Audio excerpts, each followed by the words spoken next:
pretty big feat and for a good cause. Good for him. Hey, let's talk about weather now. Chief Meteorologist Sarah Knox joins us on this Friday night. Sarah, what are you tracking? Yeah, I'm tracking a good weekend to go swimming, maybe not across the English Channel. Give yourself a little bit of time to get up to that level. No, it's just going to be a great weekend to get out to the pool because it's going to be hot and humid and you're going to want to stay as cool as possible. And I also don't recommend popping into the Cedar River. It's still running very high, but I'm very happy to update everyone that Cedar River moving through Charles City, no longer under a flooding threat. Yes, the flood watch is now expired. Same with the Winnebago River in Mason City, or rather running through Mason City. That has been allowed to expire as well, as both rivers are forecast to keep flowing down. That being said, it's still rushing, as you can see right under the bridge here, going through the city itself.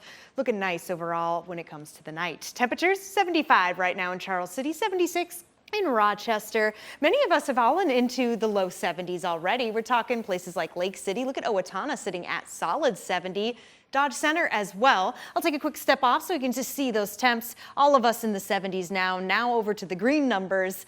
Those are the dew points. The biggest difference here is going to be seen in Rochester, where earlier today, 60-degree dew points, while many of us were still in the 70s, now sitting a little closer to the rest of us, around 69 degrees when it comes to the dew point.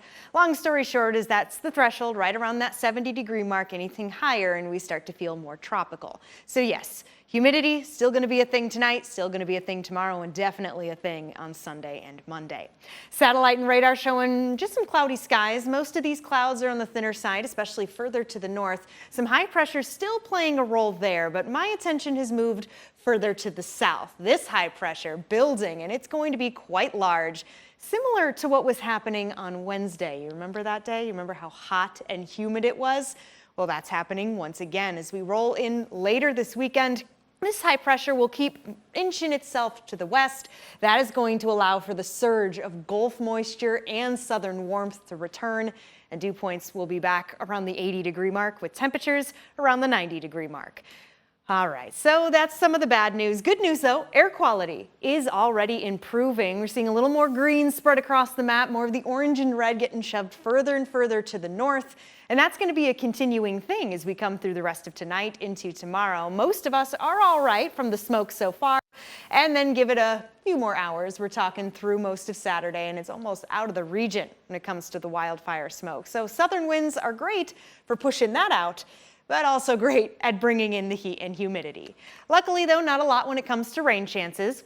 I'm pausing it here early morning Saturday because what we're seeing is fog. There is definitely that potential for some widespread fog during the morning hours of Saturday, but you'll see how quickly it burns off.